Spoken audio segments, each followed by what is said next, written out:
too cold to ride today, so figured I'd make a little video on it since I've had it now about 9 months, and do my likes and dislikes.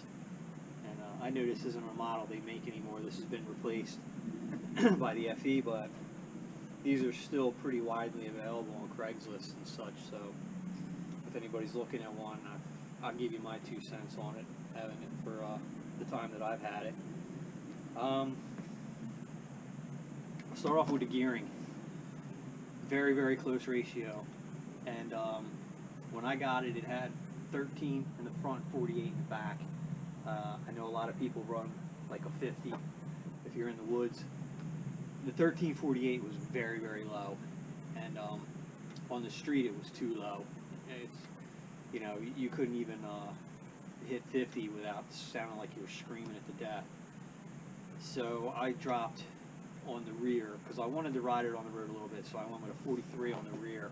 And even with a 43 on the rear, it's still at 50 miles an hour and 60, it really feels like she's screaming. It's just, this bike does not like the street. And if you're going to get one of these and think it's a dual sport, it's not.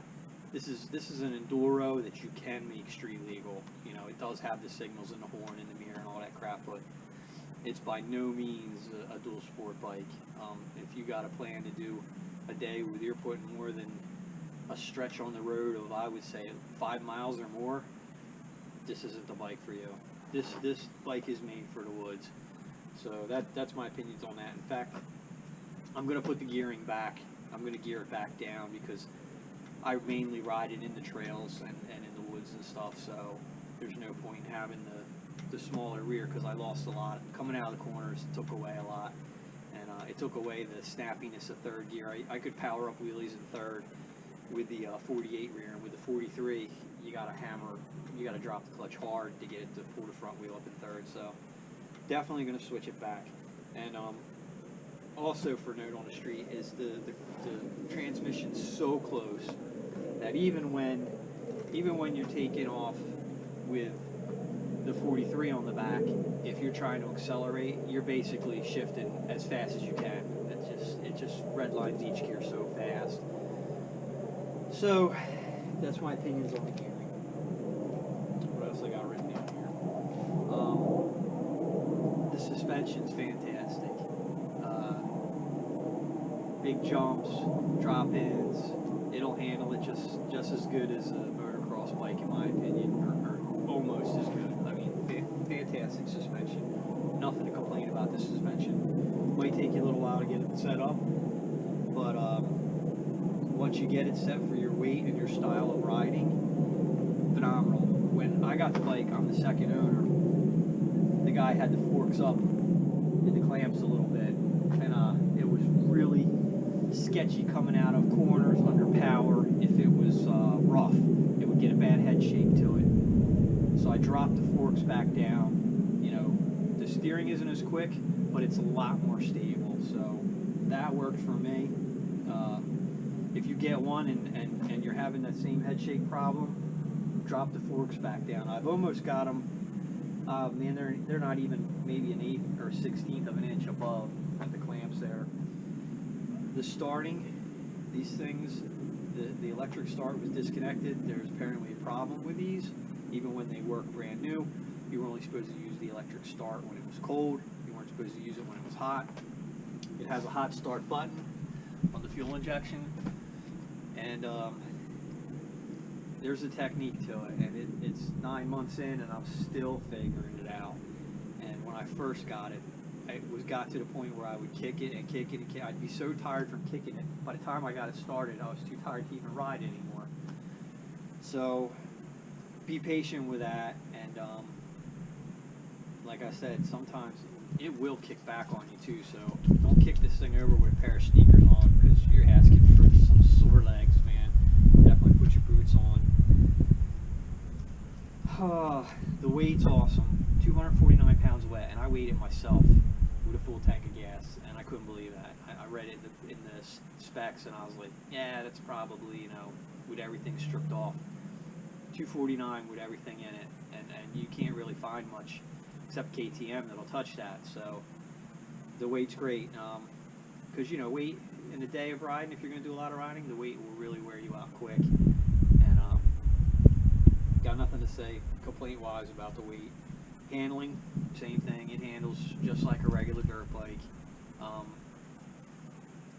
I don't know, it's not as quick and light as like a 125 two-stroke, but it's not far from it. So, and I ride, you know, my son has a YZ125. I ride his. I've had YZ125s, and that's my benchmark. I love those bikes. They're just so light and nimble. So much fun. This, yeah, it's a little bit heavier. You can feel the weight in the corners a little bit, but it's not too bad. Now, other dislike I have is the oil change. The oil changes on these, which you got to do quite frequently, and you have to use a special oil.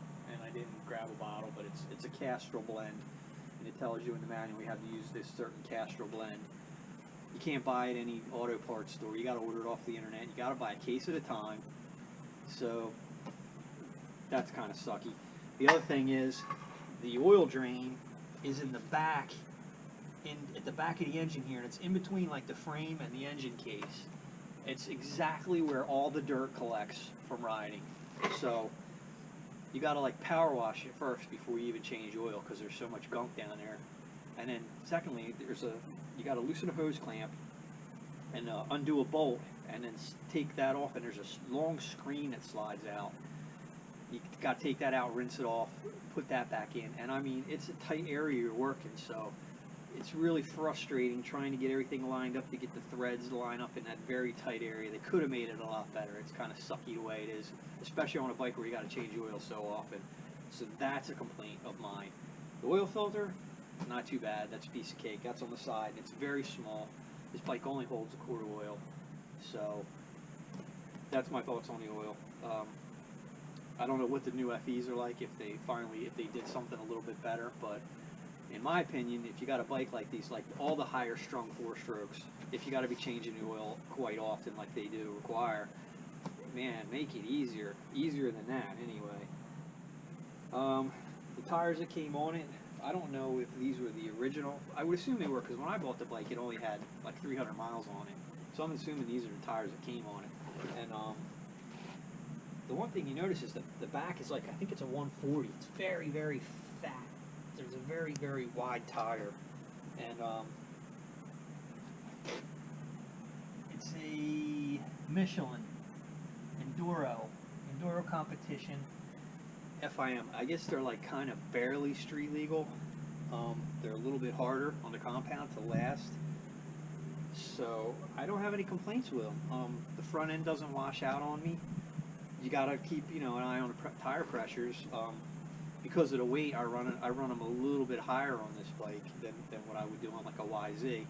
But depending on your weight and your setup and your riding style, no complaints on the tires. And usually that's the first thing I change on a bike when I get it. So I've been happy with these tires. They're almost ready for a new set, because the road does wear them out a little bit quick. But brakes, fantastic. Brembo brakes, no complaints on that at all.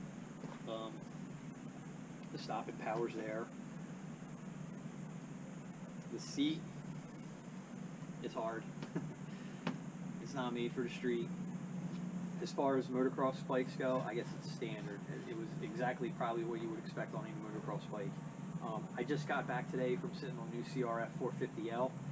This seat's better than that seat. The 450L seat was like, it was like the rubber on a pencil eraser. You know, it looks soft, but it's not. This is a better seat than the Honda, I can guarantee that. What else I got on? The headlight sucks. Not doing any night riding with the headlight that they give you on this thing. It's horrible. Even aiming, it's a pain in the butt. They got a little screw in the front to go up and down. I can't never seem to get it in the right position. When I do go on the street, I just leave it on high beam. The low beams, you know, it doesn't even look bright enough for a flashlight, but yeah, it's got a nice computer on it though. You can do you got your speedo, your miles. I haven't even really explored all the things you can do with the computer, because you know, I'm riding in the woods, so I'm not really too worried about that kind of crap. Horn is super loud. The taillight's bright. I will say one thing. When I got the bike, it had the standard standard garbage that they put on the back of the bike here to hold your plate, where the tag's down here, the thing hangs down almost to the axle, it would seem. And I was jumping it, put the tag on it, and I folded the tag. I was like, that's kind of screwed up that we designed it so that when the suspension compresses, it's going to grab your plate and fold it in half. So I cut everything off and just left it with this little piece here to put my tag. And there's no tag light. It's just a tail light, but like I said, I don't ride it on that road that much. The exhaust, decent. The bike barks. It sounds like it's got an aftermarket exhaust on it just from the factory. And I'm happy with it, but I was kind of hoping it would be more a street. I didn't want a 50-50, but I wanted something that was maybe, 35% street. This is like 5% street. So, like I said earlier, if you're looking at one of these to ride as a dual sport and do that kind of stuff, this ain't the bike. But if you're looking for something that will rip it up and keep up with the motocross bikes, this is the bike. I mean, you can legit take this bike to a motocross track. It will do it. Trying to think what else I got. I mean, any questions you might have if you're thinking about buying one, let me know. I'll answer whatever I can.